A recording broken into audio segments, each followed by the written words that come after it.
Boa noite, pessoal. Só esperar o resto dos convidados entrarem na sala e a gente já inicia aqui.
Boa noite, pessoal. Eu acho que o convite agora foi para todo mundo. Eu estou esperando os últimos entrarem aqui.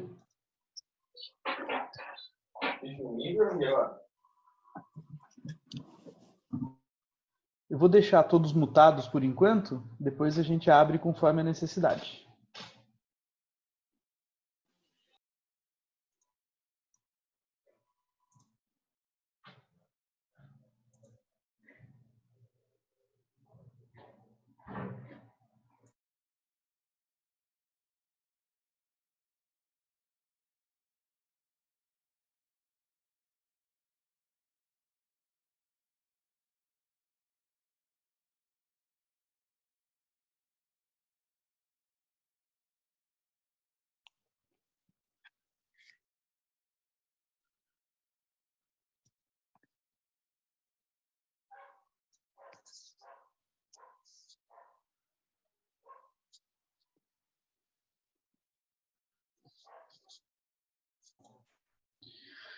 Bom, boa noite, pessoal. Oficialmente agora a gente inicia. Eu acho que algumas pessoas acabaram perdendo o convite do Simpla e a gente jogou no grupo.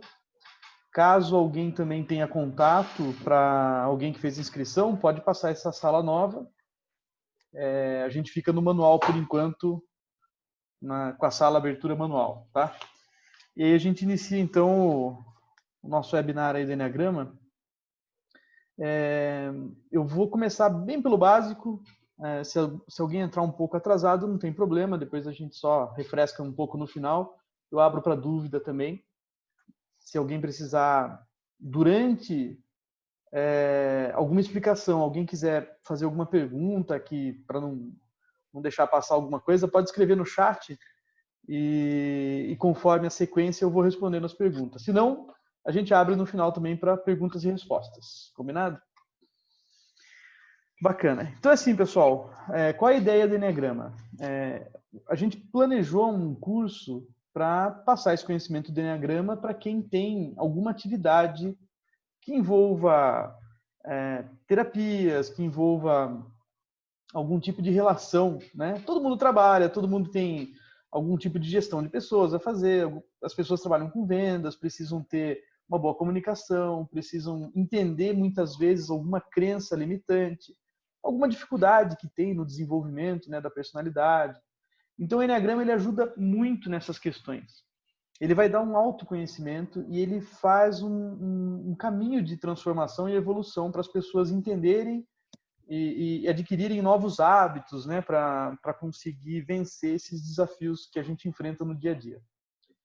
A ideia do Enneagrama é fazer praticamente uma autoterapia, até certo ponto. O Enneagrama ele vai permitir que as pessoas consigam recuperar informações da formação da personalidade. A gente sempre brinca no Enneagrama que quando senta um adulto na nossa frente, sentou também uma criança, né? E eventualmente mais de uma criança. Por quê? O adulto, ele é um reflexo de comportamentos e de defesas que foram adquiridas na infância. O que seria uma defesa? Né? E é bom a gente conceituar isso. A defesa é uma atitude repetitiva que nós aprendemos, reforçamos ao longo do tempo, que faz com que aquela personalidade que a criança vem desenvolvendo, que ainda é muito frágil, que ela se defenda melhor nas interações e nos relacionamentos com os adultos, né? Então essa criança, quando ela começa a desenvolver a própria personalidade, ela ainda não tem todos os recursos emocionais, ela ainda não tem tanta capacidade de elaboração. Então ela apela para mecanismos um pouco regredidos, né? Acaba assumindo mecanismos até certo ponto infantis, né? Só que a gente continua com esse mecanismo o resto da vida e não percebe que o mecanismo foi adquirido na infância, né? Ele fica um mecanismo inconsciente. Esse mecanismo está lá para proteger uma personalidade frágil contra investimentos e ameaças externas. Então, quando a criança percebe que algum aspecto da personalidade dela não foi bem recebida no ambiente onde ela estava, ou ela enfrentou alguma ameaça por ser realmente uma essência dela. Então ela desenvolve um comportamento de mascarar a própria essência, né, para que não seja mal visto ou não cause nenhum desconforto, nenhuma desarmonia no ambiente onde ela vive. Só que ela fica durante alguns anos naquele ambiente e aquilo se torna uma parte da personalidade dela definitiva, até certo ponto, e inconsciente. Então, quando adulto, essa criança interior que está exposta a alguma situação semelhante às situações da infância, vai reagir de maneira inconsciente a se proteger. Essa proteção, ela passa a ser patológica ou ruim quando ela impede a expansão da personalidade, quando ela impede o funcionamento adequado da personalidade, né? Então, o que acontece?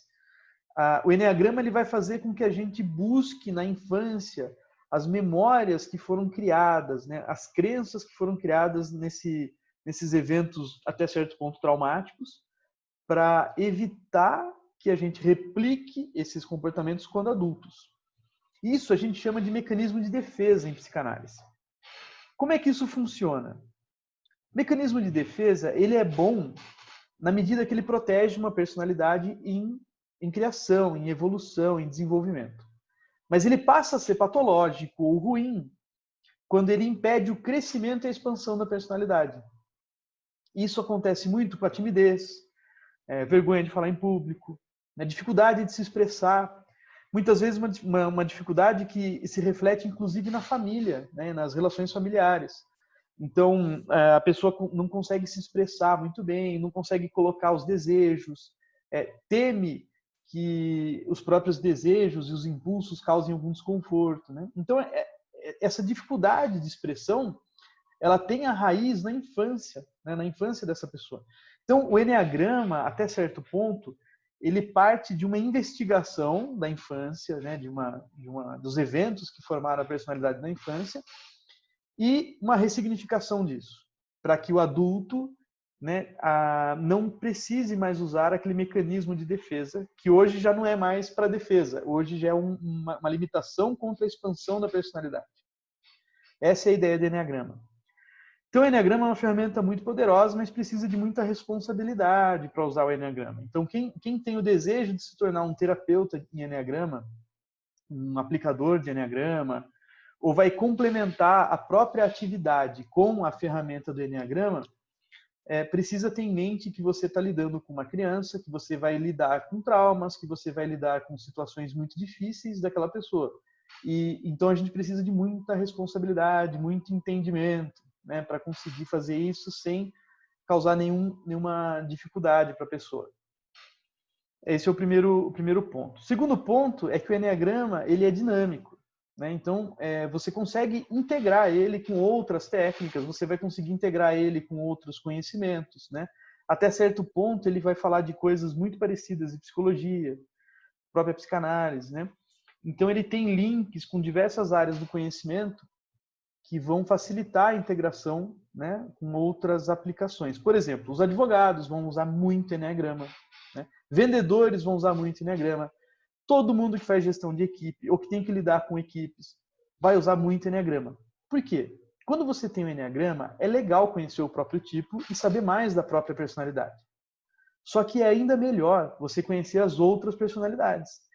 Entendendo a outra personalidade, fica muito mais fácil ter empatia. Tolerância vem disso. Porque quando você sabe o que formou aquela personalidade, você entende que a resposta daquela pessoa não é um ataque pessoal para você. Né? Muitas vezes a gente começa, depois de passar pelo processo de Eneagrama, você começa não só a entender pessoas que têm uma personalidade muito difícil e que nós temos muita dificuldade, né, em trabalhar no dia a dia, mas você começa a entender e ter até empatia pela pessoa. Então, para mim, essa é a principal ferramenta, o principal benefício da ferramenta de Eneagrama. É o fato de que você consegue contemplar dentro daquela pessoa uma criança ferida, que está tentando se definir, que está tentando se expressar e não consegue. Né? Então, a empatia que gera e o movimento de solidariedade é muito melhor. Né? As pessoas falam, mas o Eneagrama não vai ficar taxado, eu não fico muito rotulado. Não, não fica. As experiências que cada personalidade encontrou na infância, elas são universais. As pessoas conseguem reduzir a meia dúzia de arquétipos, 9 no caso, 9 arquétipos, onde as experiências da infância acabam moldando a personalidade. Uma outra questão que a gente sempre comenta no Eneagrama é que o mecanismo de defesa ele não é ruim por si só.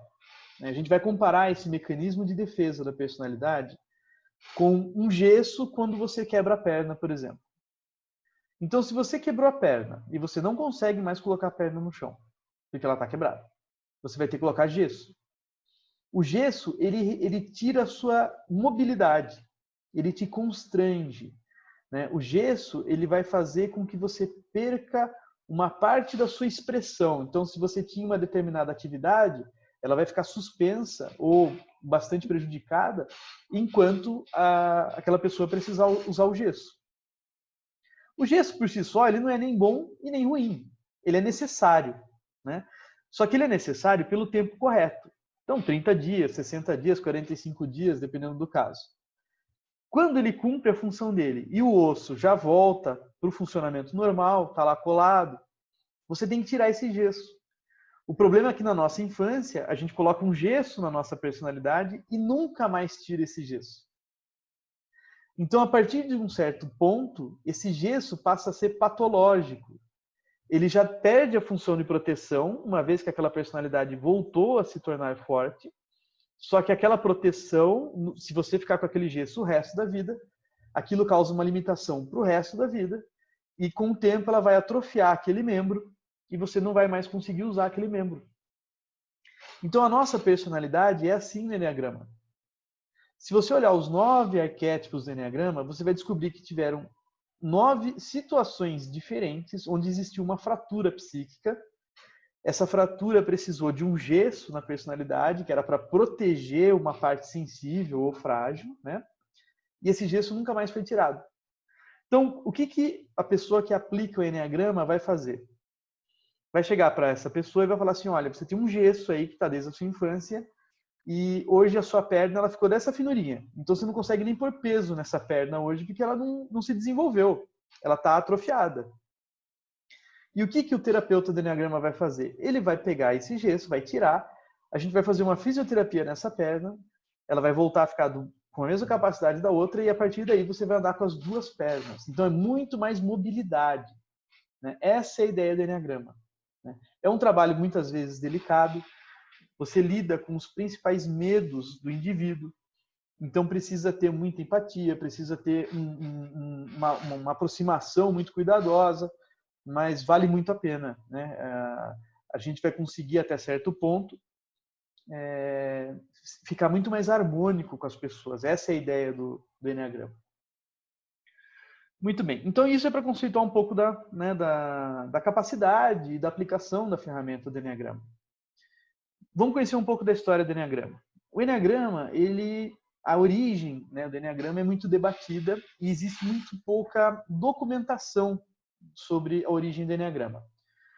Acredita-se que o Eneagrama tem, as fontes originais do Eneagrama têm até 2, 3 mil anos, né? Então o Eneagrama ele se baseou em filosofias e conhecimentos muito antigos, né? Você vai encontrar até certo ponto paralelos do Eneagrama em pensamento platônico, socrático, então escolas de sufismo, por exemplo. Então são conhecimentos muito antigos, milenares, né? E quem que conseguiu colocar o Eneagrama nesse formato mais moderno, que conseguiu traduzir o Eneagrama, digamos, para um público ocidental? Foi o Gurdjieff, né? O Ivanovich Gurdjieff, ele era um filósofo armênio. Em torno de 1870, ele conseguiu formalizar um estudo do Eneagrama. Então, as fontes que ele utilizou não são bem descritas, a gente não consegue determinar todas as fontes, né? Mas ele conseguiu trazer esse conhecimento para o Ocidente com essa imagem que a gente tem hoje do Eneagrama, que é um círculo, um triângulo e uma isade, né? Com os 9 tipos, né? E por que o nome Eneagrama? Né? Enea, ele significa 9 em grego, e gramos, figura. Então são 9 figuras, ou 9 símbolos, ou 9 arquétipos. Né? O Eneagrama ele vai dizer, até certo ponto, que existem 9 classificações mais fundamentais de personalidade. São 9 classificações mais básicas de personalidade. Né? A ideia do Eneagrama não é para se prender a 9 tipos de personalidade, porque ele ia explicar muito pouco a diversidade, né, de comportamentos e, até certo ponto, a individualidade das pessoas. O Eneagrama ele é muito maior do que isso. Então, o Eneagrama ele tem 9 classificações básicas, centrais de personalidade, que vão descrever muito precisamente o mecanismo de formação daquela personalidade na infância. Só que você pode ter variantes dessa personalidade. Então, nós encontramos alguns tipos de variantes, 3 variantes. Só nisso a gente já tem 27 tipos de personalidade. Fora as 3 variantes que cada personalidade vai produzir, você vai ter também uma asa do Eneagrama, que é a posterior ou anterior, né? Essa asa ela vai produzir também uma variação na personalidade. Essa asa, digamos, ela vai colorir. Vamos pensar que os 9 tipos seriam 9 cores básicas. Então você tem o azul, tem o vermelho, tem o amarelo. E com a asa você consegue, né, dar um tom para essa cor. Então, por exemplo, é um azul claro, mas tem um azul um pouco mais forte, tem um vermelho escuro. Então você consegue individualizar aquela personalidade com muito mais precisão. Então você vai ter 27 subtipos de personalidade, né, que são as variações de cada tipo central, 27 subtipos. Você vai ter 2 asas, que essa pessoa pode, uma asa posterior ou uma anterior que ela pode acessar, né? E eventualmente isso muda, também é dinâmico, né? E você tem um movimento de setas que diz respeito à integração ou desintegração da personalidade, que vai falar sobre um ponto de segurança e um ponto de ação, que a gente também vai explicar um pouco sobre isso. Com todas essas propriedades, e também com os 9 níveis de desenvolvimento que uma personalidade pode encontrar, você vai ter 3 níveis não saudáveis, você tem 3 níveis medianos, né, normais, e você tem 3 níveis que são muito saudáveis, que são evoluídos. Né? Então depende, você pode encontrar uma pessoa que é tipo 2, por exemplo, mas ela está numa faixa não saudável e com uma asa, por exemplo, anterior, que é a asa no 1, completamente diferente de um outro tipo 2, que vai ter uma asa no 3 e está numa faixa mais saudável, e cuja variante é social, por exemplo. Então, isso explica muito melhor as variações. A gente individualiza muito melhor. Né? A ideia do Eneagrama é classificar a personalidade com a maior precisão possível, para que esse trabalho de busca do mecanismo de defesa lá na infância seja muito mais compreendido e mais rápido.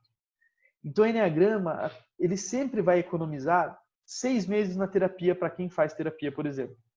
Porque a pesquisa é muito mais concentrada e focada. O Eneagrama ele prevê com uma precisão incrível as experiências da infância da pessoa. Então, por exemplo, tem gente que não lembra da infância. Ah, eu não lembro, eu lembro dos 10 anos para frente. E o que importa para o Eneagrama é a fase do desenvolvimento até 7 anos de idade. A partir de 7 anos de idade, já não tem tanta relação com a formação da personalidade. Aquela personalidade já está bem sólida. Né? Então, o que importa para o Eneagrama é a primeira infância, até 7 anos. Dali dos 7 anos em diante, é bem provável que muda muito pouco aquela personalidade. É possível a personalidade mudar depois dos 7 anos de idade? Sim, é possível. É possível alguém trocar o número do Eneagrama para uma outra personalidade? É. E quando isso acontece? Por exemplo, com a maternidade, pode mudar radicalmente um tipo de personalidade da mulher, e de maneira muito compreensível, porque ela vai passar a viver, né, em prol, em uma dedicação exclusiva para um outro ser. Então ela pode abandonar completamente a própria essência de vida, né, quando essa personalidade pode ser incompatível com a estabilidade que uma criança exige, né. Um trauma pode também produzir uma mudança significativa de personalidade, né? Por exemplo, um sequestro, uma situação de abuso, um roubo, enfim, uma situação muito extrema que vai causar um trauma emocional profundo, pode causar uma mudança de personalidade também nesse indivíduo. E esse indivíduo sair de uma personalidade muito expansiva, muito aventureira, para uma personalidade de segurança, de ficar mais em casa e adquirir comportamentos que busquem aumentar a segurança da pessoa, né? E também o autoconhecimento. É possível que com o autoconhecimento essa personalidade evolua, por exemplo, os mecanismos de defesa, ou deixe de usar alguns mecanismos de defesa e integre para si uma outra personalidade completamente diferente, muito mais expansiva, né? Então, é comum, até certo ponto, você encontrar nas pessoas que fizeram terapia durante muito tempo ou que passaram por alguns programas de desenvolvimento pessoal, uma mudança no tipo de personalidade.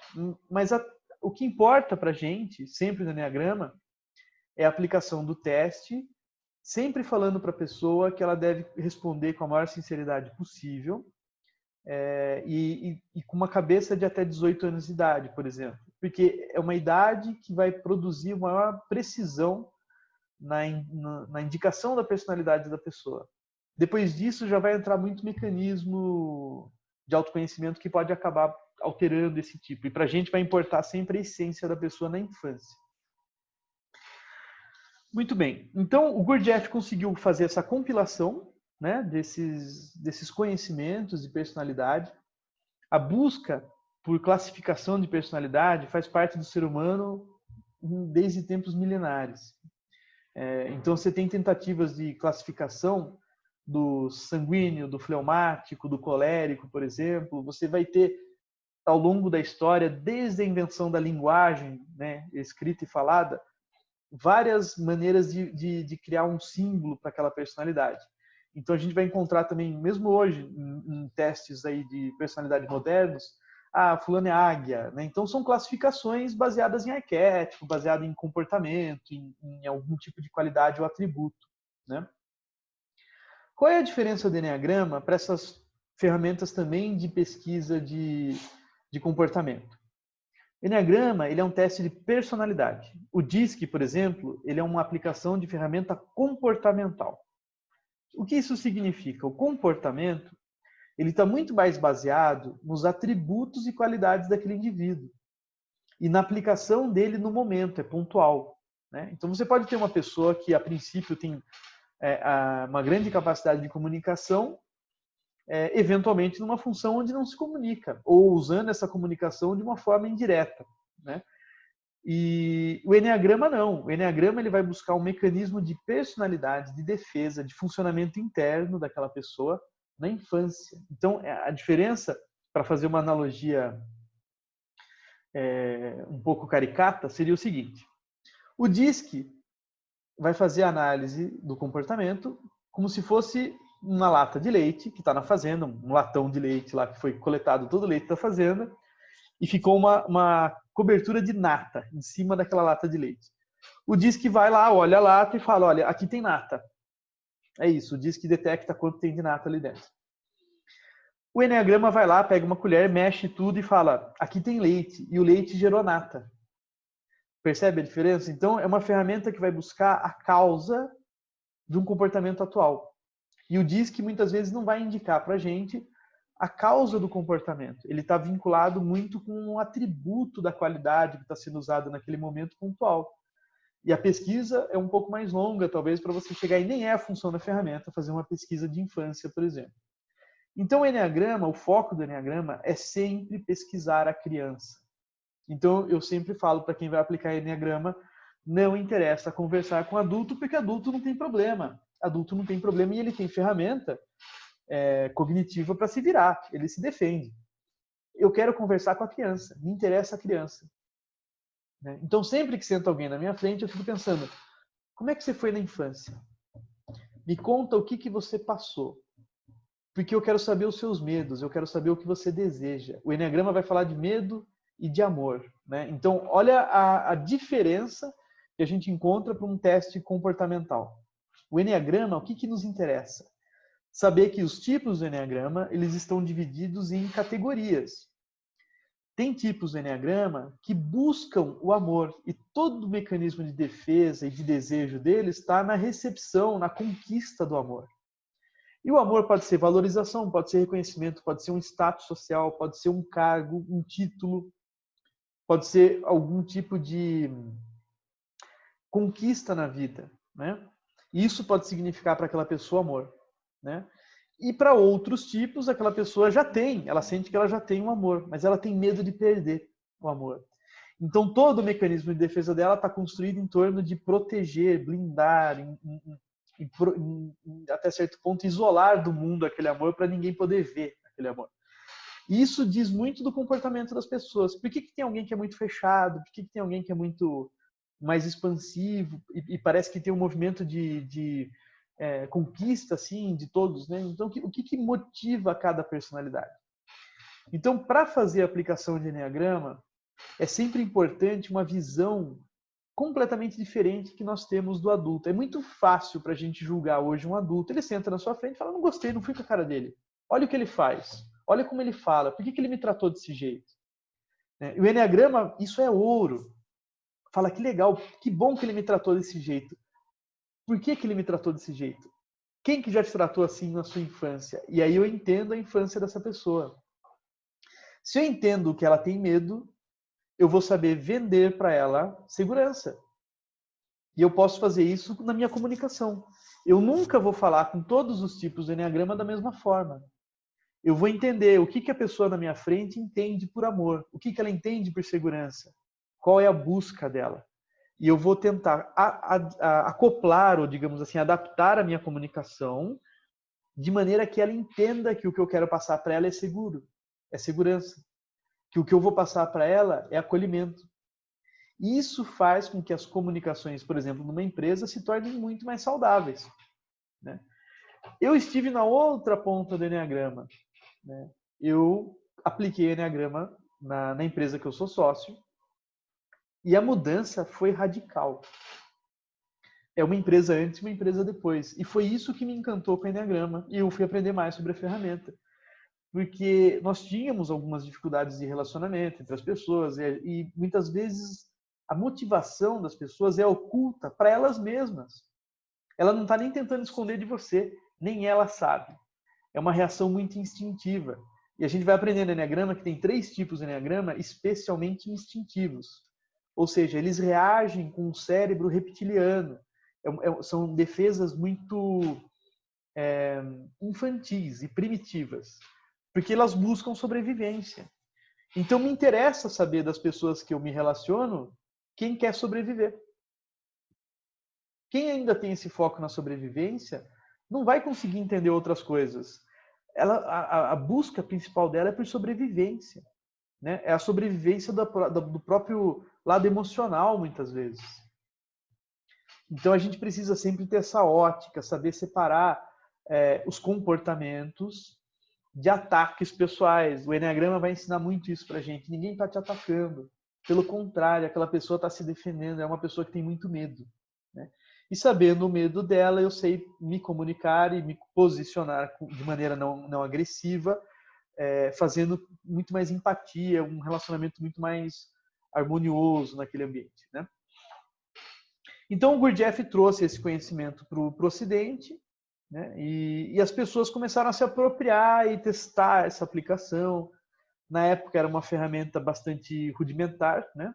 Existia ali uma classificação, mas não tinha muita explicação dos mecanismos de defesa. Depois, com os trabalhos envolvendo psicologia, psicanálise, Por exemplo, o próprio Freud conseguiu elucidar muitos mecanismos psicológicos que foram integrados no Eneagrama perfeitamente. Ou seja, o Eneagrama, até mesmo antes do Freud conseguir formalizar um mecanismo de defesa, ele já falava de mecanismo de defesa, com outras palavras, né? E aí as pessoas foram acrescentando informação no Eneagrama. O que foi acrescido no Eneagrama, por exemplo? A tríade do Eneagrama, os estilos sociais do Eneagrama, todos baseados em Freud. Então, ficou uma ferramenta muito mais científica. Hoje você consegue fazer o Eneagrama ter a mesma precisão na detecção de personalidade que o DISC tem, né? Acima de 90%. Isso foi uma aquisição recente, né, da psicanálise, que foi para dentro do Eneagrama. E foi um trabalho, por exemplo, do Oscar Ichazo, né, o Naranjo, na Califórnia, Karen Horney, por exemplo, também, que foi uma psicanalista brilhante, que conseguiu trazer para dentro do Eneagrama os mecanismos de defesa e os estilos sociais. Então, ela foi integrando muita informação moderna, né, e ficando uma ferramenta muito atual. E ficou bastante objetiva também. Então, essa ferramenta, embora tenha sido trazida para o Ocidente pelo Gurdjieff, ela foi muito evoluída por uma série de pessoas aí que contribuíram muito para a ferramenta moderna que nós conhecemos hoje. O Eneagrama, eu vou mostrar um pouco a figura, deixa eu ver se eu consigo colocar aqui na câmera para vocês. Vai ser essa figura aqui. Ele tem um círculo, ele tem um triângulo, que é o triângulo que conecta o 9 aqui em cima, o 3 e o 6, é um triângulo. E você tem uma exade. Essa exade ela tem essas setas que fazem essa ligação fora do triângulo. Tá? Então, ele é composto de um círculo, um triângulo e a exade. Né? O que significa cada um desses elementos dentro do Eneagrama? O círculo ele é considerado uma mandala universal, é um símbolo do infinito, do dinâmico, você não consegue pegar o meio e o fim dele. Então, ele tem, até certo ponto, uma representação de algo que não consegue terminar, né? A nossa personalidade, as pessoas sempre perguntam no Eneagrama, qual que é a personalidade mais evoluída? Não existe uma personalidade mais evoluída no Eneagrama. O que existe no Eneagrama são personalidades que têm muito mais facilidade em alguns aspectos, né, para enfrentar aí alguns desafios da vida, e outras personalidades que têm outras, digamos, outras ferramentas mais desenvolvidas para conseguir se colocar, se expressar.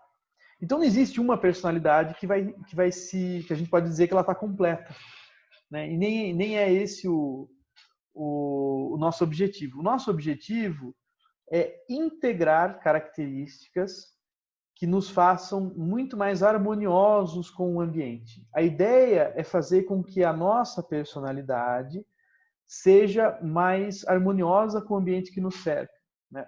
Que a gente consiga expandir a nossa personalidade e a nossa expressão, que existam menos repressões na nossa personalidade. O Eneagrama, a ideia do Eneagrama é tirar das pessoas aquela limitação, por exemplo, de falar em público, a limitação de poder se posicionar na família, né? Ou mesmo uma hipersensibilidade para algumas situações. Então essa é a ideia do Eneagrama. Quando a gente fala do triângulo aqui dentro do Eneagrama, o triângulo ele vai representar também a menor unidade que pode ser representada espacialmente, por exemplo. Então você precisa no mínimo 3 pontos para conseguir colocar alguma coisa num ponto cartesiano, determinar algo no espaço. Você precisa de 3 dimensões para ter um objeto sólido. Então, o triângulo ele representa 3 características básicas de personalidade, ou 3 arquétipos básicos de personalidade. E a exade ela vai fazer uma dinâmica dos nossos atributos, das nossas qualidades. E ele vai dizer a evolução do Eneagrama. Então, todas as pessoas dentro do Eneagrama precisam evoluir a personalidade de uma forma ou de outra. O Eneagrama sempre vai dizer que você pode harmonizar a sua personalidade adquirindo comportamentos positivos de outra personalidade. Olha que ferramenta interessante. As pessoas não estão aqui para competir. A gente precisa aprender com o outro. O que o outro tem de facilidade, eu posso adquirir e colocar na minha personalidade. E também ter a mesma mobilidade que aquela pessoa tem. Essa é a ideia do Eneagrama. A gente vai aprender com tipos diferentes do nosso. Por isso que eu acho que é uma ferramenta muito inclusiva e muito empática. Você não vê pessoas diferentes de você como uma ameaça. Pelo contrário, a gente vai entender que as pessoas que são diferentes de nós, na verdade, são grandes mestres que vieram para a nossa vida para ensinar algo que nós não sabemos fazer. Né? Então, essa é a ideia do Eneagrama. Muito bem, vamos falar um pouquinho aqui dos tipos, então, né? Desses 9 tipos de personalidade aqui, começando do tipo 1, indo até o tipo 9. O tipo 1 de personalidade, ele é classificado como perfeccionista. É uma pessoa extremamente metódica, muito organizada, ordeira, que segue princípios, dotada de moral. Ela é muito crítica, né? O próprio perfeccionismo transforma essa pessoa numa pessoa bastante crítica com ela e com os outros, porque ela tem um nível de exigência muito alto. Né? Ela busca sempre simetria, ela busca a perfeição. A busca do tipo 1 é por perfeição. Então, até certo ponto, é uma busca eterna, porque a gente sabe que é muito difícil a gente chegar em perfeição aqui. Então, por isso, o tipo 1 ele acaba ficando um pouco insatisfeito na busca pela perfeição. Né? A meta sempre move para frente, ele nunca chega na linha de chegada. Então, é um pouco frustrante o movimento. Né? Mas é uma pessoa extremamente capaz de organizar. Eu sempre falo um exemplo, por exemplo, com uma festa, uma analogia interessante para a gente entender o Eneagrama. Se tem uma festa bem organizada, que você comeu salgadinho, que todo mundo teve salgadinho, que chegou refrigerante para todo mundo, que estava tudo correto, que a banda tocou na hora certa, acreditem, essa festa foi organizada por um tipo 1, um perfeccionista. Ele trabalha em bastidor, ele não é tão visível, né? Mas ele é extremamente necessário nesses ambientes que exigem organização. É onde ele se destaca, onde ele brilha. O tipo 1 ele tem a capacidade de gerar cronograma para tudo, tudo roda perfeitamente. E aí se não rodar porque ele desintegra e fica muito bravo. Né? Já o tipo 2 de personalidade ele é chamado de o doador ou ajudante. Né? Então é uma personalidade que tem por característica a leitura emocional. Ele entende os outros como ninguém. Ele se conecta facilmente com as outras pessoas. O tipo 2 ele consegue identificar as pessoas que precisam de ajuda. Parece que ele tem uma camiseta, igual aquelas de loja, escrito "Posso ajudar?". É a pessoa extremamente solícita, muito interessada, muito empática, que sempre está disponível para pegar um copo d'água para você. Então, numa festa, provavelmente a pessoa que te serviu na festa é a pessoa que trouxe o salgadinho para você, que trouxe mais um pedaço de bolo para você, porque sabia que você queria, né? Ou que foi conversar com você que estava num canto sozinho para você não ficar deslocado na festa, tentou te integrar. Então, o tipo 2 ele tem muito esse movimento da ajuda, né? De buscar o outro, saber a necessidade do outro. O tipo 3 do Eneagrama ele é considerado o vencedor. Né? O que é a característica principal do 3? O 3 ele sempre precisa ficar vinculado com um título. O 3 ele tem sempre o foco claro num patamar, num status. Ele deseja chegar num nível que vai ter muita visibilidade. Né? Então ele é muito ambicioso, extremamente workaholic, focado, competente. Né? Assim como o tipo 1 também, que é um tipo extremamente competente, as pessoas reconhecem muito a competência dele, o tipo 3 ele vai conseguir sempre ter uma ascensão na carreira muito rápida, né? E ele se integra facilmente nos ambientes. Ele entra numa empresa, ele adquire os valores da empresa e parece que aqueles valores foram dele a vida toda. Né? Ele se mescla com os valores do ambiente. Então o tipo 3, ele até certo ponto, ele é muito camaleônico. Se ele trabalhar na Coca-Cola, ele nunca mais bebe Pepsi na vida. Né? E fica leal àquela marca. Né? Então essa é a característica principal do 3. Tem o tipo 4. A gente chama o tipo 4 de intenso ou de romântico. Né? Qual é a característica principal do 4? É o envolvimento emocional dele. Né? Ele é muito expressivo, também tem uma leitura emocional muito, muito boa, ele se conecta facilmente com as pessoas, ele tem visão de raio-x, o tipo 4. Né? E ele se conecta facilmente com as pessoas, Só que ele tem dentro dele uma facilidade de expansão e expressão que muitas vezes o torna um pouco dramático, né? Então ele tem uma variação grande. Quando ele está bravo, ele está muito bravo. Quando ele está feliz, ele está muito feliz. Né? Ele tem essa característica de ter uma variação um pouco mais intensa do que os outros tipos. E ele expressa isso com muita facilidade. O 4, a expressão dele é sempre muito artística. Então, no tipo 4, a gente vai encontrar os grandes artistas, né? Poetas, cantores, atores, pessoas que trabalham, né, com a linguagem da alma humana. Né? Então, são tipos de extrema sensibilidade. O tipo 5, que é o analítico, eu brinco com o tipo 5 que eu falo que é o tipo do engenheiro, mas entendam, não é porque o tipo 5 só tem engenheiro. Nem todo tipo 5 é engenheiro, mas quase todo engenheiro é tipo 5. São exceções que eu encontrei no Enneagrama. Então eu brinco muito que é o tipo do engenheiro. Mas por quê? Porque eu quero classificar esse tipo como alguém muito cerebral, cartesiano, alguém que trabalha sempre com uma lógica e racionalidade.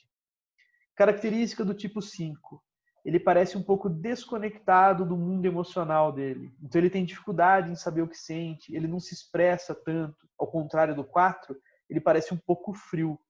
Porque quando ele explica de maneira muito lógica e racional, de maneira muito elevada, construções muito racionalizadas. Né? Então, o tipo 5 acaba tendo uma certa dificuldade na relação com as pessoas. É difícil ler um 5. Ele parece muito, até certo ponto, uma cara de pôquer. Né? Então, é um rosto difícil de você ler o que está sentindo. E também tem uma certa dificuldade na expressão. Muitas vezes o 5 ele acaba sendo muito reservado. Né? O 5 tem a característica de viver muito no mundo mental, mas de ter uma certa dificuldade na aplicação física das coisas. Então, o 5, ele tem essa característica de introjeção, de introspecção, ele fica num canto na festa, ele não se envolve muito. Né? Ele tem uma certa dificuldade na relação com as pessoas. Na minha opinião, um engenheiro bastante típico. Né? O 6, ele é considerado precavido. Eu falo sempre que o 6 é o tipo da segurança. A característica principal do 6 é que ele está muito preocupado com a sobrevivência, ele está muito preocupado com as ameaças externas, ele sempre busca um tipo de proteção, ele busca sempre algo que dê orientação e apoio interior. Né? Ele sente que falta para ele uma certa estabilidade na vida. Então o 6 dificilmente vai para uma área de empreendedorismo, pelos altos riscos envolvidos, ele fica com carreiras em funcionalismo público, contabilidade, ele tem uma predisposição de procurar atividades que ele vai permanecer durante longos períodos, extremamente leal, né? Muito concentrado, vai produzir um trabalho sempre muito sólido, muito constante. O trabalho do tipo 6 é sempre um trabalho muito constante. Ele produz de maneira sólida e repetida com muita confiança. Então, muitas vezes é o que caracteriza o tipo 6. O tipo 7, que a gente chama de sonhador ou viajante, né? Ele é muito otimista, ele é muito expansivo, tem facilidade em conhecer pessoas, facilidade de relacionamento, gosta muito de viajar. Ele gosta de conhecer novas atividades, adquirir novos conhecimentos. Ele parece que nunca a grama vai crescer no pé dele. O 7, ele vive uma eterna busca. Ele é muito empolgado, né? Ele tem muita energia. Então o 7, ele tem muita facilidade para adquirir novos conhecimentos e muita dificuldade para ter profundidade, para ter estabilidade. Então ele, até certo ponto, ele pode ficar um pouco superficial, em virtude dessa facilidade que ele tem de navegar entre as situações. E ele está sempre planejando o próximo passo. E muitas vezes as pessoas que conhecem o tipo 7 acham ele que tem variações muito grandes. Então você chega para um tipo 7 hoje, ele tem uma religião, amanhã ele já tem outra, porque ele não gostou mais daquela, alguma coisa lá não bateu com ele. E mudou de emprego também, agora ele está no terceiro emprego. E de banco agora ele virou surfista. Então é difícil entender muitas vezes o movimento do 7, porque é um movimento de busca, né, eterna. Né? Aí você tem o tipo 8 do Enneagrama, que ele é considerado poderoso. O tipo 8 no Enneagrama eu encontro como um dos tipos mais raros. Né?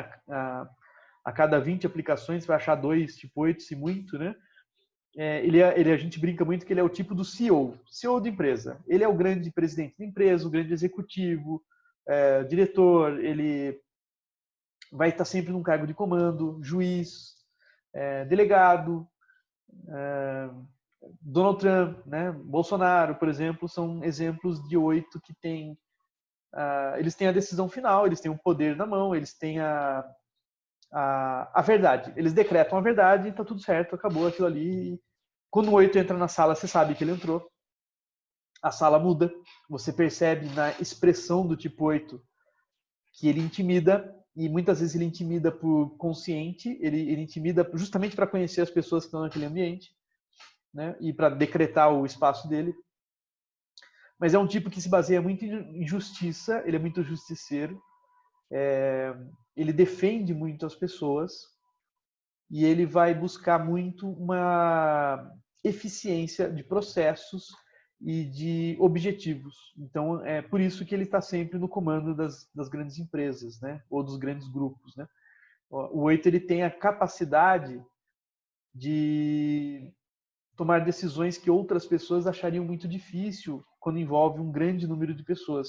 O 8 ele simplesmente toma a decisão, pode ficar mal, pode chorar, mas ele deita na cama e dorme.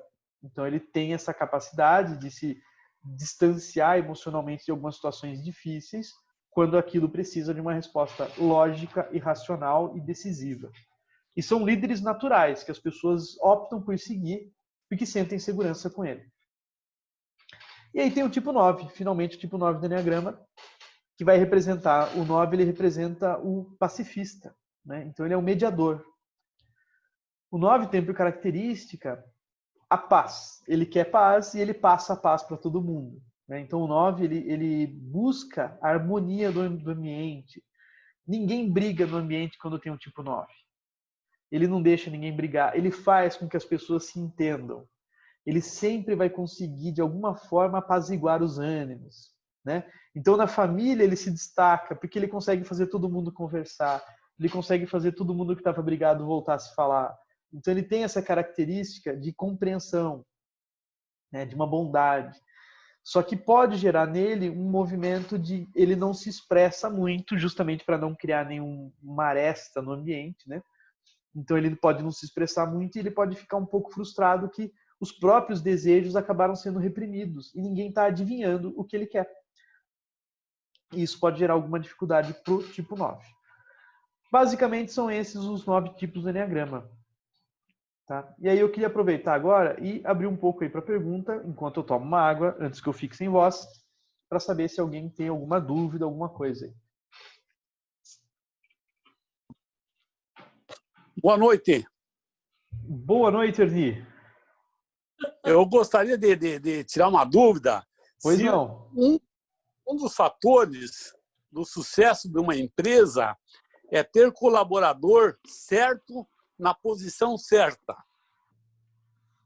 Então, considerando isso, a aplicação do Enneagrama pelo RH na contratação do colaborador pode contribuir para a assertividade do candidato no cargo? Conseguiu me entender? Perfeito, perfeito. A ideia do Enneagrama sempre é produzir a melhor integração entre as pessoas. De fato, você precisa das pessoas certas nos lugares corretos. Isso é fato. E, naturalmente, as pessoas vão buscar esse movimento,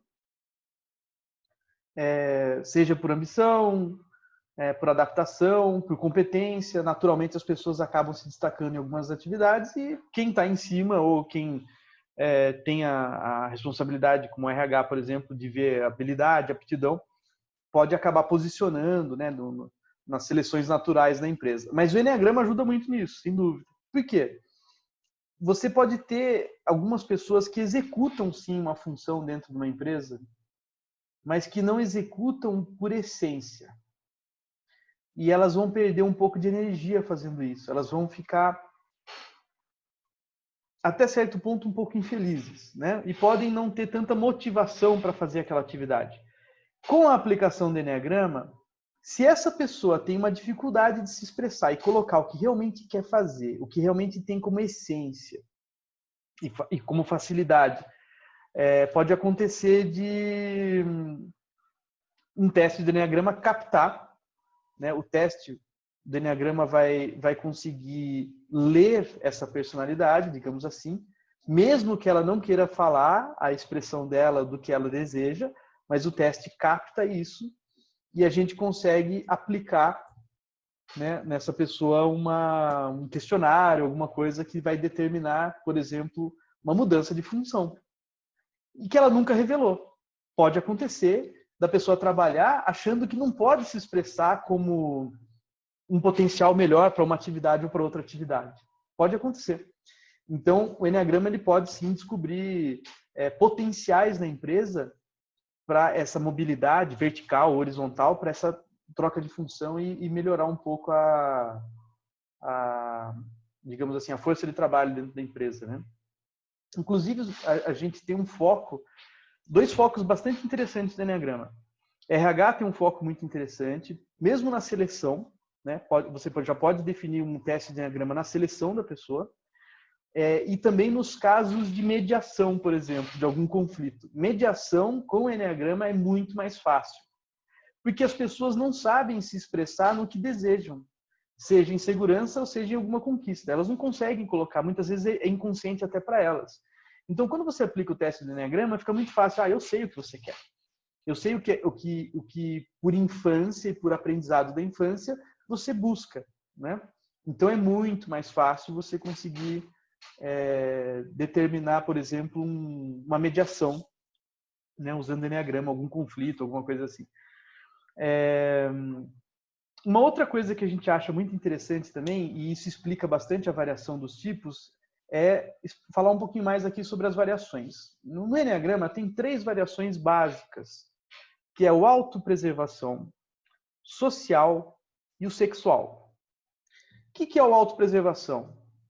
É um tipo de personalidade que está focado na sobrevivência e no conforto físicos. Então, é uma personalidade que tem por padrão se concentrar na questão financeira, na questão de recursos, né? E pode ser até recurso emocional. Por exemplo, o tipo 5 do Eneagrama, ele tem 2 histórias de escassez, e isso é muito comum. A primeira escassez no tipo 5, que aparece muito na aplicação do Eneagrama, ela foi financeira. É uma infância que os pais não tinham condição financeira de prover todos os desejos dos filhos. E a outra escassez que o 5 sente é uma escassez emocional. Ele não entende os outros tipos, ele não consegue se relacionar e ler emocionalmente outros tipos. Isso faz com que ele fique muito retraído pela falta de recursos que ele percebe na personalidade dele, né?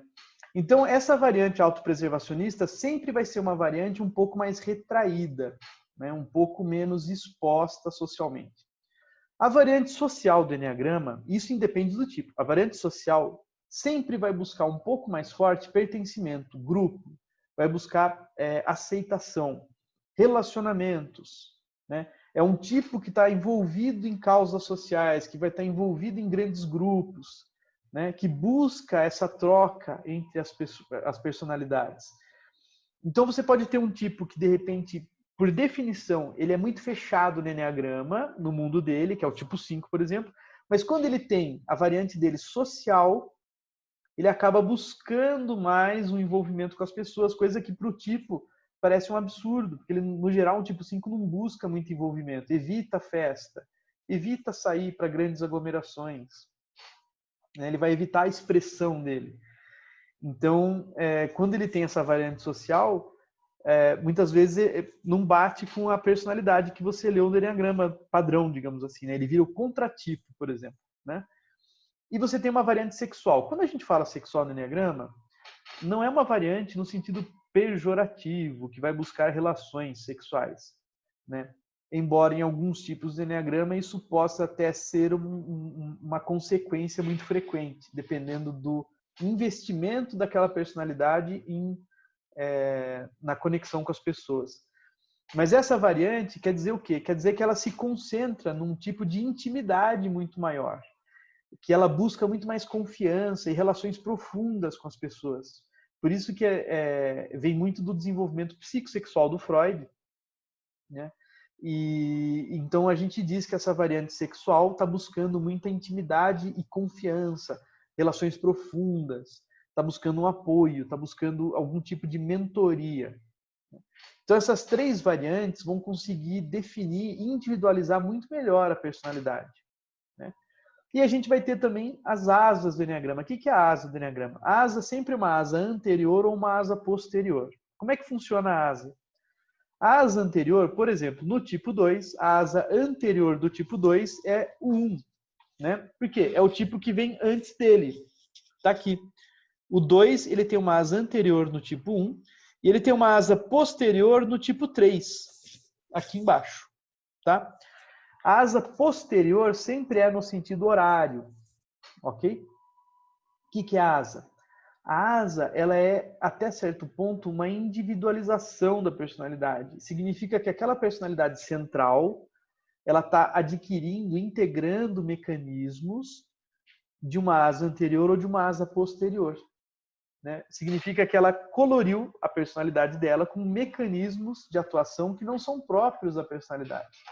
Por exemplo, o tipo 2, quando ele tem esse movimento de ajuda, por exemplo, um movimento muito externo. Se ele tem uma asa no 3, que tem por característica um pouco mais de ambição, ele vai se tornar um tipo de grupo, um grande fomentador de eventos gastronômicos, por exemplo. Ele é chamado de anfitrião, inclusive, esse subtipo, né? O 2 com asa no 3, ele gosta sempre de grandes grupos e de fazer harmonia entre o grupo. Ele busca os grandes grupos. Quando ele tem asa no 1, ele se torna mais concentrado. Ele vai ficar com uma tendência menor a liderar grandes grupos. Ele vai se concentrar em pessoas individuais. Então, faz com que o movimento do 2 se torne muito mais estável, muito mais sólido, porque o 1 ele é bastante metódico, ele é bastante organizado. O 3 já não. O 3 ele já tem por característica introjetar o que está no ambiente. Então ele não tem uma estabilidade muito grande da personalidade, né? Não tem uma identidade muito clara. Ele se mescla com o ambiente. Quando o 2 tem asa no 1, ele se torna a identidade dele se torna muito mais forte. Ele não se despersonaliza. Ele até se adapta, mas ele não despersonaliza tanto para se integrar no ambiente. Então a gente tem essas 2 possibilidades. Via de regra, todos os tipos ou usam uma asa anterior ou usam uma asa posterior. Em alguns casos, muito raros no Eneagrama, a gente percebe um equilíbrio nas 2 asas. Então tem tipos 2 que usam tanto o mecanismo da asa do 1 quanto da asa do 3, dependendo do evento ou da ocasião, né? Mas via de regra, a gente vai achar 80% dos tipos do Eneagrama usando uma asa de maneira bem clara. É fácil você identificar a asa das pessoas do Eneagrama, bem fácil. A outra dinâmica que acontece no Eneagrama é a da seta. De novo, vou usar a personalidade do tipo 2. O tipo 2, ele tem aqui 2 setas. A seta que liga ele até o tipo 8, aqui do outro lado. Então ele tem uma seta que liga o tipo 2 até o tipo 8, e tem uma seta que vem do tipo 4 para o tipo 2. O que significa essa seta? Como funciona essa dinâmica? É simples.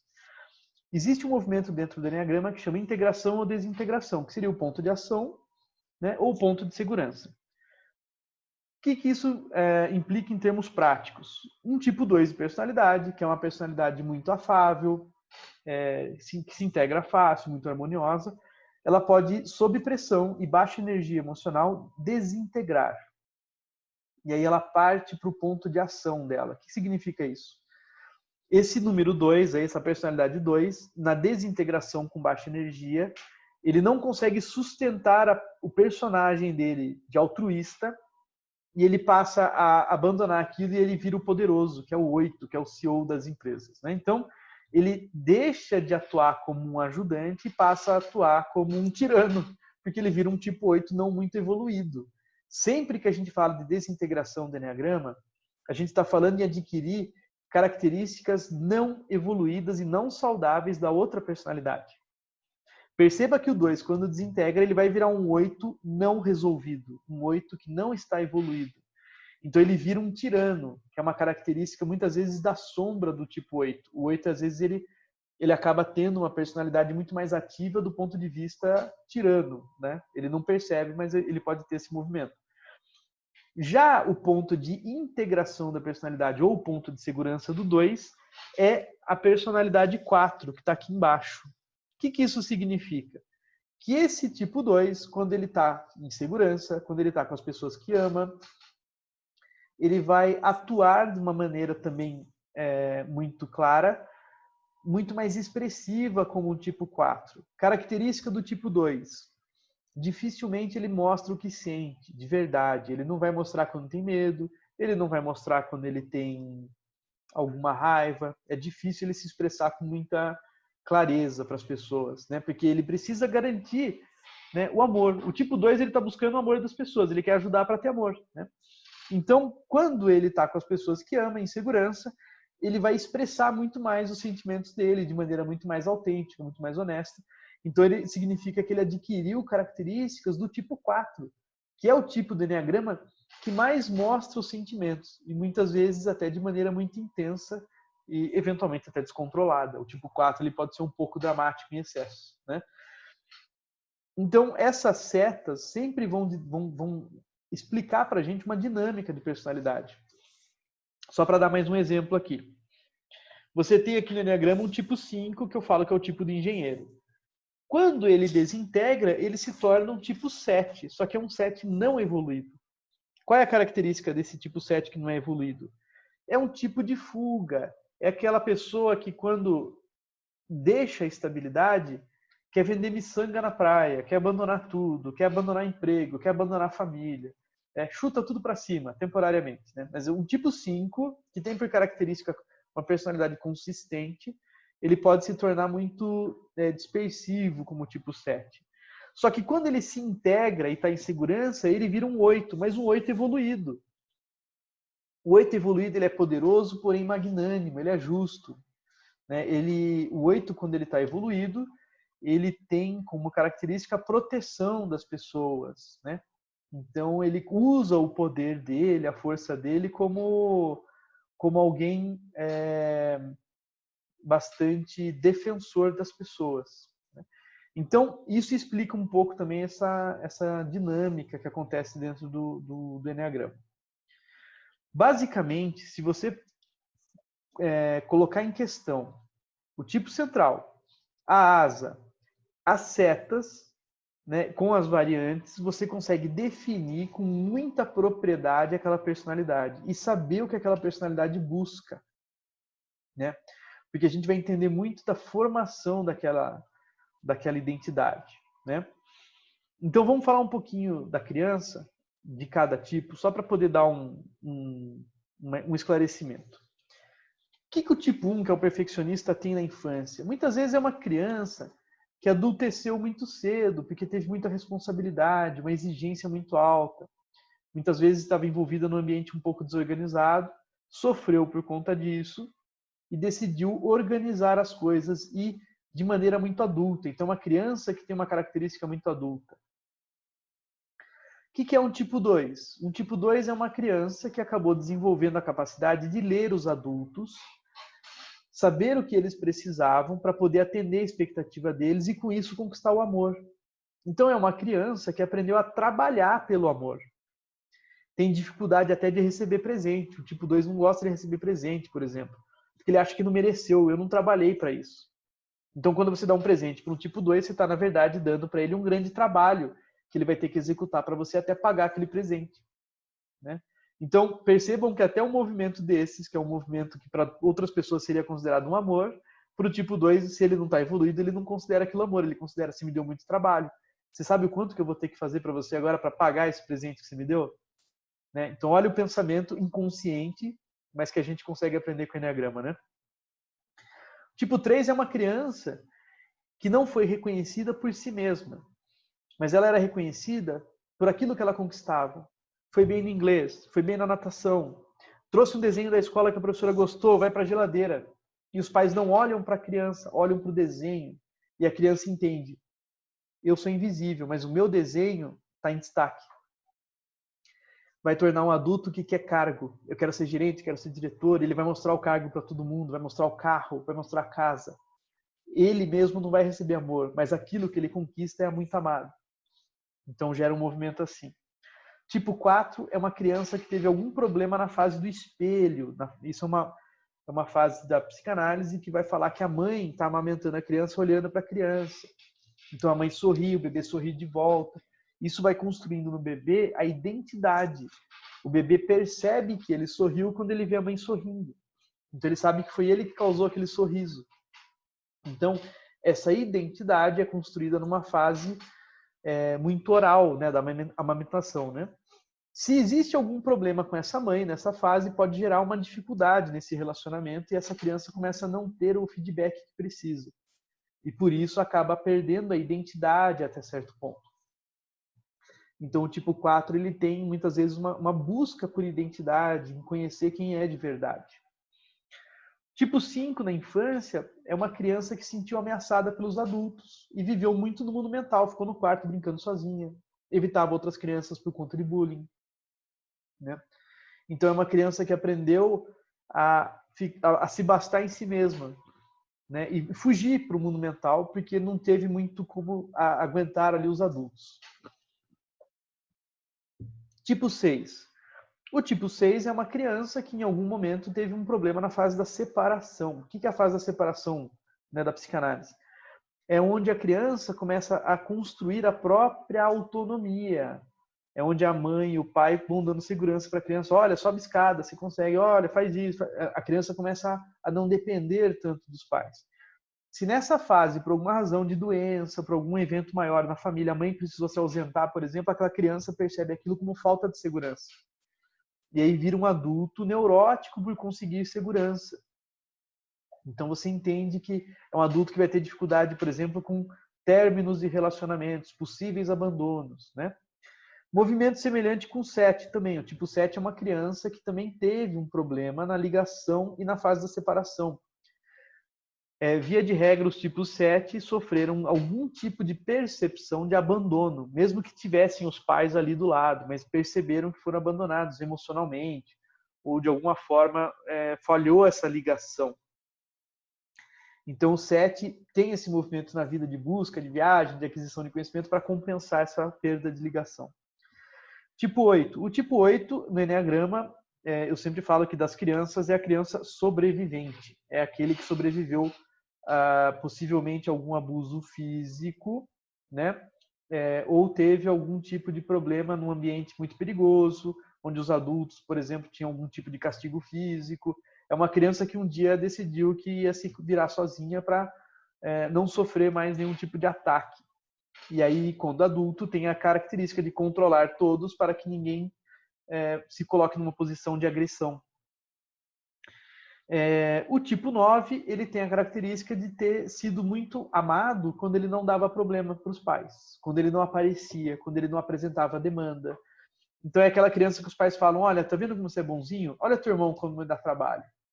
Então é a criança que entende, legal, eu não posso dar trabalho igual ao meu irmão, logo eu não posso nem respirar direito. Ele quer ser invisível. É uma criança que não recebeu muito suporte, né? Tem essa característica também. Então, eu conceituei um pouquinho aí da criança. Lógico que dá para a gente expandir muito mais isso, mas nem é o foco do tema de hoje, né? Mas eu tenho sempre a visão de passar para as pessoas que o nosso foco sempre é conversar com a criança. Todos os desejos do adulto, de alguma forma, podem ser os desejos da criança, daquele adulto, né? É que a gente não percebe que o brinquedo do adulto só ficou um pouco maior, virou um carro 8 cilindros, mas na verdade só cresceu o tamanho do brinquedo, né? Essa visão é muito importante não só no Eneagrama, mas eu acredito que em qualquer ferramenta aí de autoconhecimento, né? Então, essa é uma conceituação um pouco mais abrangente aí do Eneagrama, dos elementos principais que nós usamos no Eneagrama. Tem muito mais profundidade nessa ferramenta, tem muito mais informação de psicanálise, mas eu acredito que isso é um conteúdo bem digerível, digamos assim, né? Bom, eu estou vendo aqui nas mensagens, que tem uma mensagem da Cristiane Alves Garcia, que ela fala que é psicanalista e gostaria de obter mais ferramentas para o trabalho. Com certeza o Enneagrama é uma ferramenta muito boa para a psicanálise, está muito ligado com psicanálise, o Enneagrama. Ele ajuda muito na leitura, no caso do psicanalista, do psicólogo, todos os terapeutas holísticos, né? Ele ajuda muito na leitura da pessoa que está ali.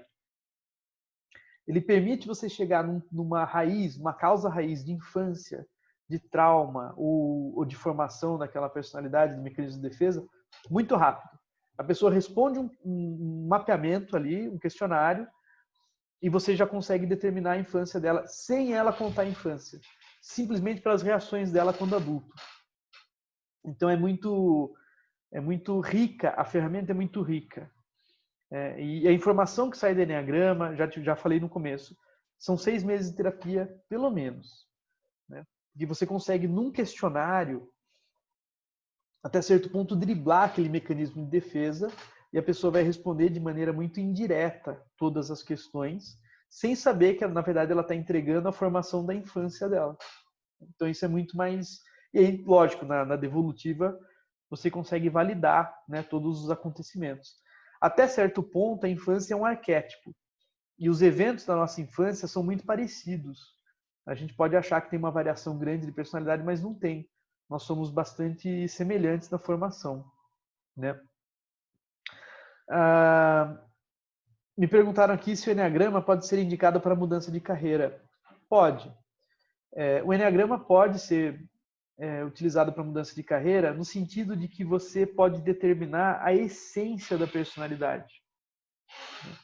Então, quando você descobre a essência da personalidade, fica muito mais fácil você se dedicar para alguma coisa durante longos períodos, que aquilo não vai te consumir tanta energia, pelo contrário, aquilo vai dar energia para você. Então, sim, ele pode ajudar na transição da carreira, ele pode ajudar em teste vocacional. O Enneagrama é muito interessante, por exemplo, para adolescente que vai começar a pensar numa faculdade.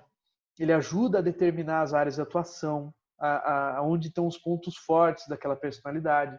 Então, sim, ele consegue determinar bastante a aptidão, né, daquela pessoa. E isso é fundamental, né, em diversas áreas, né? Com certeza. Bom, eu acho que é isso. Eu não sei se alguém... Eu vou abrir um pouco para pergunta aí, se alguém tiver mais alguma pergunta, algum questionamento, né? Fica à vontade.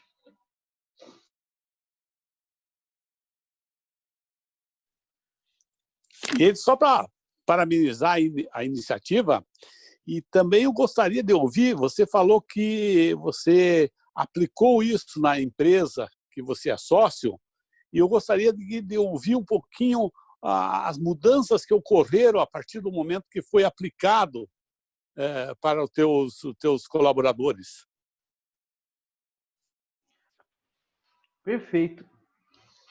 Na época que a gente aplicou essa ferramenta, a principal dificuldade na empresa era a comunicação. Era o relacionamento até certo ponto, mas era a comunicação. As pessoas acabavam entendendo a comunicação como uma agressão. Uma questão que ficou muito clara para a gente. O tipo 1 do Enneagrama, ele tem por característica uma personalidade bastante metódica e ele precisa de organização no ambiente. Se o ambiente não for organizado da maneira que ele entende como organização, ele se frustra. Toda pessoa que se frustra no ambiente de trabalho vai desintegrar a personalidade e agir como uma outra personalidade. Quando a gente fala de desintegração, é o famoso surto. A pessoa surtou, né? Então, o tipo 1, ele precisa de organização, ele precisa que a informação chegue para ele completa.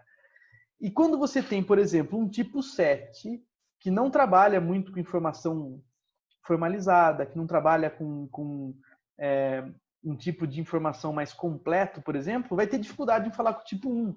Porque o tipo 1 vai fingir que não entendeu nada, vai falar para ele, olha, como é que eu vou fazer isso? Como é que eu faço tal coisa? Como é que eu prevejo isso? Como é que eu meço determinado alcance? Tem que chegar muito completo para o tipo 1. Tudo aquilo que chega faltando informação, ele entende como ameaça. Quando a gente descobriu isso na empresa, ficou muito mais fácil falar com o tipo 1. Então a gente sempre já se coloca no lugar do outro, por isso que eu digo que é uma ferramenta de empatia. Porque você se coloca no lugar do outro e fala, ah, legal, você é tipo 1, e eu sei que para você ter segurança, você precisa ter muita informação.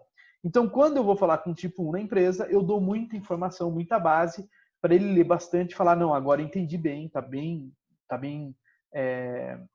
embasado, está bem sólido, eu vou fazer do jeito que você pediu. Ele tem muito receio de fazer algo fora da regra, então você tem que deixar muito clara a regra para ele. Agora, na empresa, eu lembro que os principais problemas vinham de uma expectativa que muitas vezes a direção da empresa tinha com as pessoas, mas não comunicava. Então, a primeira coisa que a gente aprendeu na empresa foi que a direção precisava evoluir. A direção da empresa tinha que mudar e que as pessoas são reflexo dos líderes. Então, o grupo de colaboradores sempre vai ser um reflexo dos líderes que estão na empresa. Então, quando a gente entendeu isso, ficou mais fácil para a gente trabalhar aqueles pontos de personalidade que, por exemplo, para mim é fácil, eu mando fazer, tá tudo certo. E não, tipo 1 não tá certo, ele vai precisar de informação. Tipo 5, ele nunca vai dar uma opinião, porque ele tem medo de dar opinião que não tem base em referências, que não tem base com grandes autoridades no assunto. Então, eu sei que para pedir uma decisão para um tipo 5, ele vai precisar de tempo para me dar resposta. E antes, eu não tinha paciência de esperar esse comportamento. Então, hoje, quando eu peço algo para o tipo 5, eu falo, olha, eu sei que você não está bem seguro, mas me diz a melhor estimativa sua só. Eu não preciso que você pesquise tanto esse tema, porque senão vai levar uma semana para sair a resposta. Eu preciso de uma resposta rápida. E pedir resposta rápida para um tipo 5 é um sofrimento, porque ele se sente muito exposto. Então eu falo sempre para o tipo 5, eu não vou cobrar você, relaxa, mas eu preciso de uma estimativa a mais rápida que você puder. E aí ele consegue me passar. Então, na empresa, nós melhoramos esse tipo de comunicação. São detalhes, mas a hora que você soma isso num grupo grande e bastante heterogêneo, a diferença é absurda na comunicação. A diferença é muito grande mesmo. Bom, agradeço, Erni, pelas perguntas. O Sabino está aqui do meu lado, o grande mestre Sabino, ele vai falar um pouquinho com a gente aí também a respeito do nosso fechamento aí também e do curso que a gente está lançando. Fala pessoal, boa noite para todo mundo, tudo bem? Espero que sim. É o seguinte, a gente vai começar então, vai lançar um treinamento de formação de Enneagrama. Como vocês puderam ver, o conteúdo é bastante extenso e a formação vai vir ainda com bastante novas informações a respeito da ferramenta. E com certeza para você que é estudante de psicanálise, já é psicanalista, pessoa que se interessa por desenvolvimento pessoal, você que é empresário, empreendedor, empreendedora, profissional de RH, é uma ferramenta muito, muito, muito importante e pode ser utilizada inclusive como uma ferramenta de gestão. Eu estou mandando agora aqui para vocês umas informações a respeito de quanto vai custar o treinamento, a formação. Vocês também já receberam por e-mail o link, inclusive com as informações mais aprofundadas sobre a formação. A gente lançou um desconto aqui de 30% para vocês que participaram, que fizeram a inscrição aqui, participaram com a gente. Então, 30% de desconto, só que com data limitada para você que quiser fazer a formação. Então, a data vai ser até amanhã. Então, para você que quiser fazer a formação, que começa em junho, na primeira terça-feira de junho, vai ser sempre às terças-feiras à noite, das 19 às 22 horas. Você tem até amanhã para fazer, então, a inscrição com 30% de desconto. Então, vocês que estão aqui com a gente vão ter esse desconto dentro do primeiro lote, certo? E a gente começa também essa semana a divulgação para as pessoas que não participaram desse webinar, ok? Então, para vocês que participaram, estiveram aqui com a gente para acompanhar o webinar, vocês terão 30% de desconto. Já está no e-mail de vocês o link, já com o e-mail do primeiro lote. E a partir, então, amanhã, quinta-feira, a partir de sexta-feira, a gente já vai com o valor do segundo lote. Beleza? Eu acho que é isso. E aí, Di, mais alguma coisa?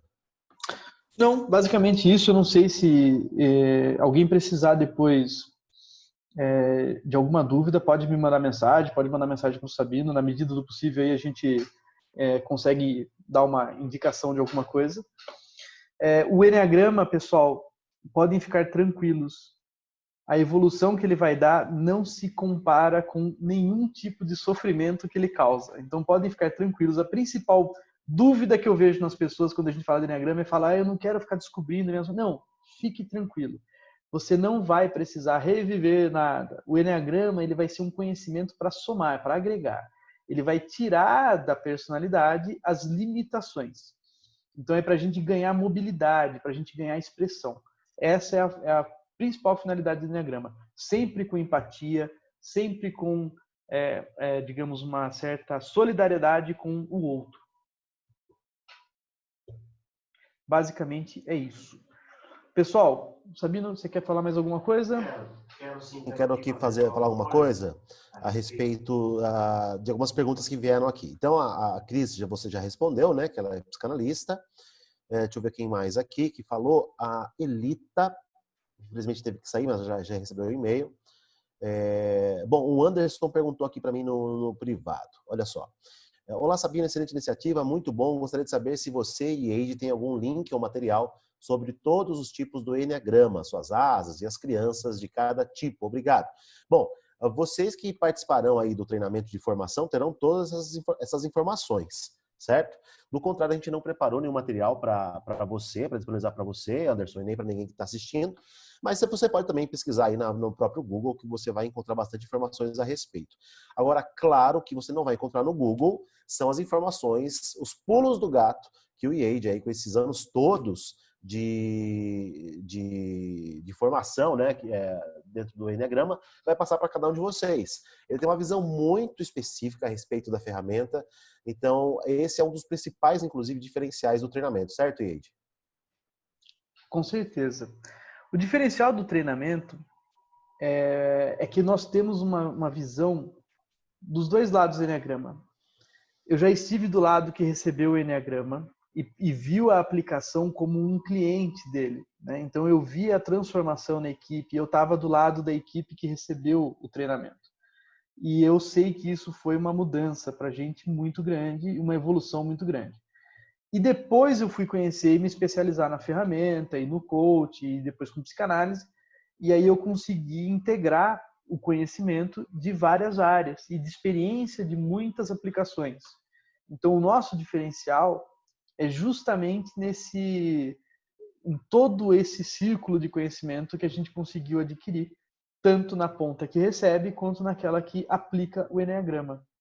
Então, eu consigo hoje me colocar numa posição, por exemplo, de liderança, eu consigo fazer uma interpretação do Eneagrama para quem precisa receber numa função específica, ou para quem tem a liderança de equipes, por exemplo, ou para quem vai ter a experiência na terapêutica, que também é a minha experiência, né? Então, eu consigo trazer hoje um conhecimento de Eneagrama bastante completo. Essa é a ideia, conseguir formar pessoas que tenham uma visão bastante abrangente do Eneagrama e não uma aplicação do Eneagrama apenas como uma ferramenta de diagnóstico. É como eu sempre brinco, o Eneagrama ele te dá o raio-x. Quando você vê o raio-x, a gente fala, agora precisa operar, a gente precisa arrumar o que tem que arrumar aí dentro. Então, essa é a segunda parte do Eneagrama que trabalha na evolução da personalidade. Basicamente é isso. Aqui, ó. Do engenheiro Leandro. Gostaria de saber como funciona o processo de identificação dos tipos, são consultas, quantas são necessárias? Maravilha, Leandro. Funciona você respondendo um mapeamento, é um questionário que você recebe. Para você receber a devolutiva do seu tipo, basta você preencher o mapeamento, enviar, a gente vai fazer a pontuação disso e marcar uma devolutiva com você, né? Então, pelo Zoom mesmo, a gente faz a devolutiva, explica para você todos os pontos, né? E você fica com aquele material para trabalhar o desenvolvimento da forma que você preferir. De repente, você vai trabalhar você já tem algum tipo de autoconhecimento seja em terapia, em análise, né, ou coach, alguma coisa assim, ou mesmo com o nosso processo também a gente pode seguir. Uma vez você recebendo o diagnóstico, você pode seguir com o processo de desenvolvimento da personalidade. Mas a devolutiva é apenas uma sessão de 1h30, onde você, preenchendo o questionário, você vai receber o seu dossiê, digamos assim. Você recebe 3 páginas com todas as informações e características da sua personalidade. Basicamente é isso. Para a devolutiva, basta uma sessão.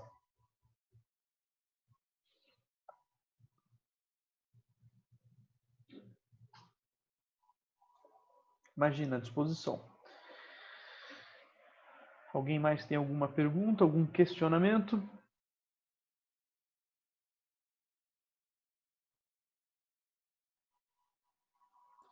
Vamos finalizar então, Ieide? Perfeito. Pessoal, beleza, então. Eu quero agradecer então aí a presença de todos, agradecer a paciência de chegar até o final do webinar, né? E principalmente o desejo de evoluir. Eu sempre destaco uma questão interessante, né? Isso eu ouvi de um grande mestre aí que passou na minha vida, que ele falava o seguinte: se você tem algum defeito, procure evoluir. Se não for para melhorar para você, é para as pessoas não terem que aguentar esse seu defeito, né? Então, quem tem interesse no autoconhecimento e no desenvolvimento faz isso muitas vezes pelo amor ao próximo, às pessoas que estão se relacionando, à família, né? Então, precisa de muita coragem, muita dedicação para fazer isso. Fico muito lisonjeado que vocês tenham participado aqui desse treinamento com a gente e espero vê-los no treinamento completo do Enneagrama, né? Obrigado, desejo excelentes semanas a todos. Valeu, pessoal, obrigado.